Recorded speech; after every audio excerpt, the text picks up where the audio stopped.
How's it going, Yankee fans? Welcome back to Fireside Yankees with your boys Alex and Ryan. So today we're talking about the players, 6 players specifically, that the Yankees outrighted on Thursday afternoon.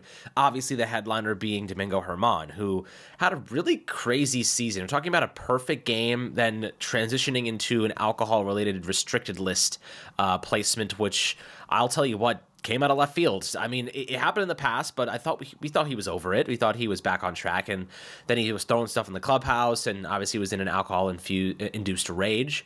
And the Yankees were like, not anymore. It's not happening again. So they put him in rehab, and then they just outrighted him. So he is done on this team. That leaves 3 starting pitchers gone. And we're assuming that if Frankie Montas is going to be re-signed on a 1-year extension. We think that that's what's going to happen, but for now, we're still unsure, and we still believe, it's up in the air. And as of right now, we're down 3 starting pitchers, and we really only got 1 back in terms of Michael King transitioning to the rotation. So we're going to talk about the 6 players that we did release. Obviously, most of them are going to be like, yep, made sense. Others are going to be like, like maybe we could have kept him for this reason or another. I know, Ryan, you're a relative fan of Billy McKinney, so we'll talk about him and why the Yankees decided to go with Jake Bowers over McKinney.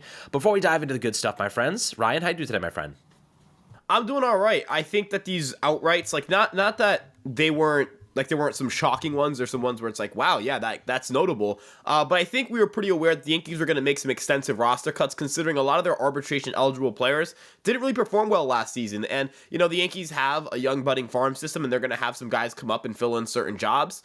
So from their perspective, it was probably, hey, we want to make sure that we have enough roster spots to put on guys that are Rule 5 eligible on our 40-man roster and protect them. This is no disrespect to like a Billy McKinney. Like, as you mentioned, like I thought Billy McKinney was a fine player, right? And I still feel that same way. But quite honestly, would I rather have Billy McKinney for next year or protect somebody like Clayton Beeter on the 40-man roster? I don't think that's much of a debate for me. And ultimately, that is what I think this is mostly about. The Yankees are going to have a lot of Rule 5 eligible guys that they want to protect, whereas in years past, they've been able to kind of just leave certain guys off that 40-man because maybe they weren't as desirable or didn't have a defensive fit or were coming off of injury or whatever it may be. No, this Yankee system definitely has produced some guys that you certainly want to keep on your roster, so we'll see how that turns out. Obviously in the cases of like Germán and Cordero, we know it's not, or Jimmy Cordero, excuse me, not Franchi. Those are off-field things. We know that is not performance related. Those were situations where I think, and you kind of mentioned it with like, we just don't want to deal with this anymore. They're off-field distractions, right? Like those are cases that, it hurts your clubhouse. I feel like it's tough to integrate those type of players back onto your team. And in Germán's case specifically, when you make the journey back from the first suspension, and you have to earn the trust of your teammates back, and then a second incident occurs, yeah, it does make it a little bit hard, I feel like, to try to get that buy-in from teammates to accept them back into the team. And look, I hope the best for both of them because, quite frankly, they have families, and I don't want, like, I feel like that's what's best for their families, so I wish what's best for them, and hopefully they recover fully from, whatever demons they're battling off the field. But, pertaining back to, on-field stuff, I mean, let's be real here. Was Franchi Cordero really going to factor for the Yankees? No, and that's $1.5 million, I believe, in estimated arbitration money that the Yankees won't have to spend, and that's a roster spot the Yankees have opened up. And Ryan Weber, I actually thought Ryan Weber would have stuck around had he not had an elbow injury. He underwent an elbow procedure that knocked him out for the rest of the season, and quite frankly, like, you're coming back from injury. Again, that's arbitration money and a 40-man roster spot that the Yankees can just get back. So, ultimately, there's nobody here that, like, you're crying over. There's nobody here that you expect, outside of really, like, Billy McKinney, that's going to maybe end up on a Major League roster pretty quickly. These guys can get claimed elsewhere, or they'll just be elected free agency, or they can actually stay in the organization. They just will no longer be on the 40-man roster. Kind of like how Florial, when he was DFA'd and stuck around with the team, it could be a situation like that. Usually you just let these guys elect free agency and let them sign minor league deals elsewhere where they have opportunities to play. But yeah, again, nobody here that's, necessarily a big part of this team. And like, what are we going to hoard, quad A players? I feel like that's something that, would be crazy to criticize the organization for, especially considering the critiques of the team and their lack of proven MLB players. So yeah, again, nobody that you shed a tear over. The amount of disrespect in the direction of Matt Bowman right now is absolutely appalling. Can't believe you would just disregard Matt Bowman like this. Has the perfect pitcher's name, too, for what it's worth. Absolutely freaking genius. But look, Ryan, so I kind of want to hit on one thing that you did mention. the prospects replacing these guys essentially, right? You don't need to pay Franchy Cordero $5 million. You don't need to pay Matt Bowman. You don't need to pay Herman. You don't need to pay any of these guys because you can get a much cheaper alternative by just looking to the farm system and specifically in the outfield. You mentioned Estevan Florial. I want to talk about him for a second because this is actually Estevan Florial's last chance. Like he has no minor league options left. This is his last chance to earn a spot on the roster. And for what it's worth, from what I saw at the end of the 2023 season for the Yankees, I think that there is a place for him on this roster. However, I think it is hanging on by a thread. And I think that he gets a relatively short leash. And if he doesn't play and step up when he is playing, the Yankees should absolutely move on and just, leave it in the past. What I saw from Estevan Florial was a player that showed a little bit more discipline than he had in his past MLB experiences. Now, the sample size was always small. It was always sporadic. It was always inconsistent. He finally got a couple of weeks to play consistent ball at the MLB level, and he showed some stuff. Like he showed the ability to play decent enough defense. And, yes, he ran the bases like an idiot, but these are things that you can improve. I do think that if you can get like 95, 100 WRC plus with some home runs from him, even if he strikes out a lot, that's fine for a depth player. You know what I mean? You're asking for depth value, not starting value. So if you're getting like 95 WRC plus from him, he's hitting like 10 homers and, he's striking out at a 30% clip, but he's actually stealing some bases. He's doing some stuff for you playing decent defense. That's okay with me. The problem is when you go and look at guys like, for example, Billy McKinney or Jake Bowers, they're not really good defenders. So you're not getting any value on the defensive side, and you're really just hoping that they can carry you on the offensive side, which, McKinney had some really good stretches. Bowers started strong, really tapered off at the end. His strikeout rate skyrocketed. But I think that Estevan Florial should absolutely be given a chance to earn not a starting job, but rather a roster spot out of spring training. He's probably going to be competing directly with players like, I don't know, Everson Pereira for a roster spot who could end up back in AAA just refining and developing his qualities further.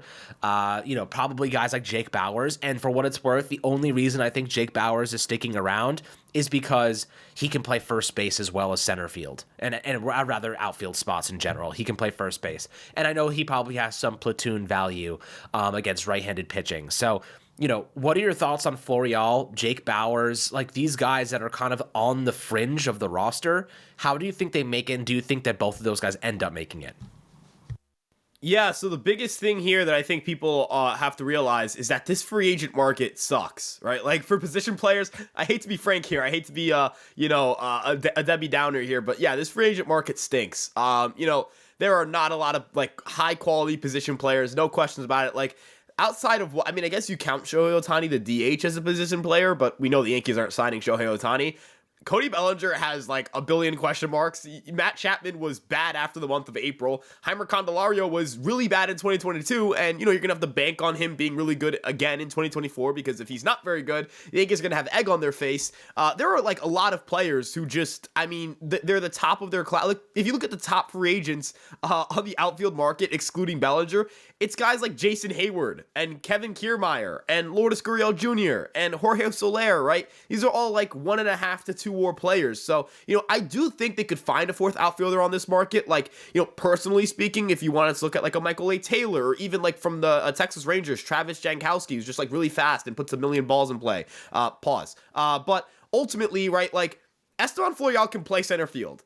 That in and of itself creates roster value, right? Like that in and of itself creates a roster spot that he could potentially hold. How many guys on the roster can play center field? We're not sure Jason Dominguez is a full-time center fielder defensively. We're not sure if Everson Pereira's body can hold up in center field. He has a very extensive injury history at the minor league level, and a lot of that came playing center field. They moved him to corner outfield spots. He stayed a little bit healthier. Obviously you don't want to just run Aaron Judge in center field every day. Harrison Bader's no longer on the team. As you mentioned, like Jake Bowers, he's a corner outfielder, and that's being very generous here. He's a corner outfielder by definition, but not by like player value. I'm sorry, he doesn't really look good in the outfield. So you cannot play him in center field. Esteban Florial has like kind of an in here, right? The market isn't great. They don't have a lot of internal center field options. It's not like there's a center field prospect coming up. You don't want to rush Spencer Jones from AA to major leagues just to be a fourth outfielder. I feel like that's a little bit crazy. So, I do think that, as you mentioned, this is Esteban Florial's last chance. And I've been very harsh on him. I'm very honest about, hey, I just don't think he's a major league caliber player. But look, if he proves me wrong, I'd be more than happy with that. I would rather be wrong and the team win than be right and the team lose, if you get what I'm saying. And Florial definitely has the skill set. Look, he makes really good swing decisions. He has really good power tools. He has great speed. But the thing is just he just struggles to put the ball in play. Like, that is a really bad issue for him, and it hasn't gotten better. So, you said 95 to 100. I'd go as far as to say like 85 to 90 for the WRC plus is fine with me. As long as the glove is good and the speed is there, I'm fine with that, right? Like, how many fourth outfielders are going to be 85 to 90 on the WRC plus? I mean, Alex, our starting center fielder was a 70 WRC plus hitter for most of the season. So, I mean, am I going to complain about 85 to 90? Absolutely not. The biggest thing is, what does the rest of the lineup look like? The Yankees winning a World Series is not hinged on having a better fourth outfielder than Esteban Florial. It's hinged on having a good starting lineup, right? And not having to rely on Florial to start every single day. But again, if he's just your backup fourth outfielder, plays him center field, that's fine. Also, Oswaldo Cabrera can play the outfield. So, if he takes a step forward with the bat and looks more like his 2022 self than his 2023 self, then, you don't have to worry about playing Florial in left field or right field. You just have to play him in center. So, again, I don't think it's the worst thing in the world to play him out there. And I think he is a better defensive option, or at least has more physical tools speed-wise than Billy McKinney. So, if it was down to like strictly just playing the outfield and strictly just being a speed guy, I would have taken Florial over McKinney, even though I think McKinney's the better hitter. But yeah, that's where I'm at with this. So Florial, I hope he earns that spot. He seems like a good dude, so I hope he earns it. You said, something interesting, that you don't really think Florial's an MLB caliber player. And the funny thing is that last year we were using a lot of players that were not MLB caliber, ranging from Franchi Cordero to even IKF in the outfield was just not competent. Jake Bauers defensively was not competent. Like, a lot of these guys should not have been playing for the Yankees, let alone even as depth pieces. So if Florial's not MLB caliber, neither of those guys. And that's kind of where I go to the method of, like, at least we're seeing some untapped potential from Florial. We know what those other guys are. So I think, like, that's kind of where I say to myself, I'd rather bet on the upside than go with guys that we know are just not very good. Maybe they'll go through like a stretch of like 3 games where they have a couple of good games, but otherwise they're just mostly net negatives. But with that being said, I think there is an opportunity for guys like Everson Pereira to steal roster spots here, which would be very good for the Yankees, because that's a guy that actually has like legit potential. Like, Florial's 25 years old, he's gonna be 26 next year. Pereira's 22, like totally different place he's in as a player. And that's very exciting in my opinion. So, right now, the guys that were outrighted, nothing to be concerned about. These guys were always going to be sent packing, and we expected this. Now it comes down to the strategy behind replacing them on the roster. I think it's really going to come down to a lot of prospects. I think we're going to see a lot of youth get called up, and that's a good thing, because they are going to cost $750K compared to $2, $3, $4 million for guys who are just in the final year of arbitration, and based on playing time metrics are getting paid more than they probably should be. So, Herman's a great example. Like, he would have gotten a nice little payday. And the Yankees obviously going a different direction. I think Lou Trevino is going to get like $4 million. Like, there's guys here that, the Yankees probably can take that money and invest it elsewhere. So I am curious, like you mentioned, Franchi Cordero, $5 million. Like, it's just not worth it. You can get a lot better value, if not more, from prospects. So we'll see what the Yankees do. Going to be a pretty busy offseason. Aaron Judge said it. Bigger moves are coming. We got you guys covered. If you didn't watch Ryan's breakdown for the week, he had a lot of great topics to discuss. Make sure to check that out. It's doing really well right now. And every week we're going to update you guys on all the more comprehensive topics that really give you an idea of where this team is going. So, we got you one-stop shop here at Fireside Yankees. As always, my friends, make sure to like and subscribe. And we'll catch you guys on the next one.